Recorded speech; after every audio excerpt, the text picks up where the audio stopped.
यमुना छवि की सूक्ति नंबर 3 कह रही है कि परत चंद प्रतिबिंब कहु जल मदि चमकायो, लोर लहर लय नचत कबहु सोई मन भायो। परत चंद प्रतिबिंब, प्रतिबिंब का मतलब होती है परछाई, चंद्र का मतलब चंद्रमा की, परत का मतलब जब पड़ती है। कहो जल मदि, जल के मध्य में चमकायो तो वो चमक रहा है। जल किसका है? यमुना का जल है। यमुना का सिद्धांत है। यमुना छवि के बारे में बातें हो रही हैं तो यमुना की बात हो रही है। कह रहा है यमुना के जल में जब बीचों बीच चंद्रमा की परछाई पड़ती है, यही तो कह रहा है। परत चंद प्रतिबिंब कहु जल मधि चमकायो, जब चंद्रमा की परछाई प्रतिबिंब यमुना के जल के बीचों बीच पड़ती है तो जल चमकता है और कैसा लगता है?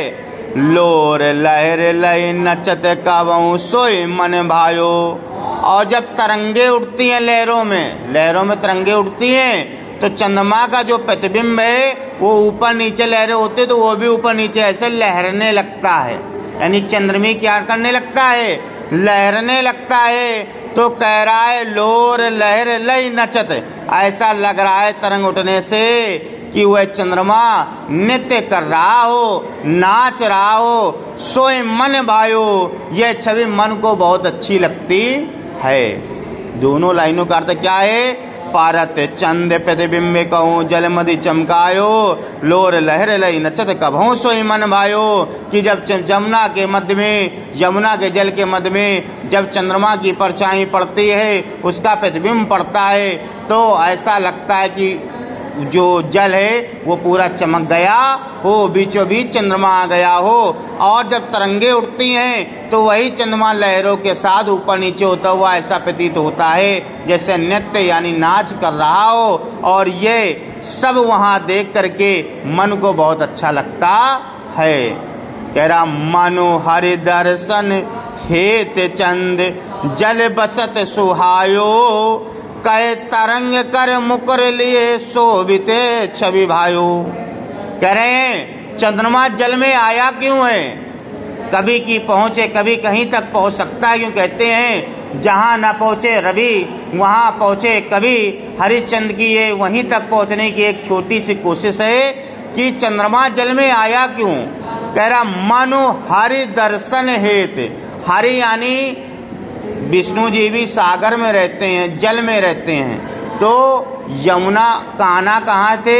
यमुना के किनारे ब्रज का बना हुआ था भूमि, तो वो यहाँ पर किनारे आया करते थे। तो चंद्रमा इसलिए जल में आया कि मानो हरि दर्शन, कि हो सकता है मुझे हरि यानी विष्णु यानी कान्हा के दर्शन हो जाएं। चंद जल बसत सुआयो, इसीलिए वह जल में आकर के निवास करने लगा या बस गया। बसत सुआयो, उस वहीं पर बस गया। किस लिए बस गया? मनु हरि दर्शन हेते, मन में हरि यानी विष्णु के दर्शन के लिए चंद्रमा जल में बस गया। कहे तरंग कर मुकर लिए सोवत छवि भायो, या अपने हृदय में और भी उठने वाली तरंगे, तरंग का मतलब अपने हृदय में और भी उठने वाली बातों को लिए छवि छायो, वो वहीं पर अपनी छवि को ही एकत्र करके रुक गया, वहां से जा नहीं रहा है। वो कह रहा है या तो विष्णु जी यहाँ आवेंगे तब दर्शन हो जाएगा, या अपने के मने भावों को लेकर के वहीं पर वो रुक गया और क्या सोचने लगा।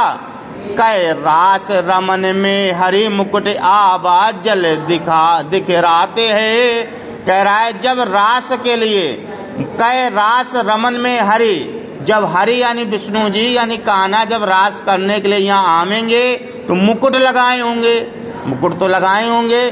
मुकुट आवाज जल दिखराते हैं, जब मुकुट की परछाई इस जल में पड़ेगी, जब मुकुट की परछाई इस जल में पड़ेगी तो उसी मुकुट के बीच में मैं चंद्राकार होकर के बैठ जाऊंगा, मैं भी आभा मतलब मैं भी वहां पर दिखाई दूंगा। या कह जल उर हरि मूरत बसत ता प्रतिबिंब लखाते है, या जब जल में हरि की मूरत बसत, जब मूरत यानी उनकी भी परछाई आवेगी, ता प्रतिबिंब लखात है, तो उस प्रतिबिंब को मैं दर्शन बड़ी आसानी से कर लूंगा। ये इसका अर्थ था।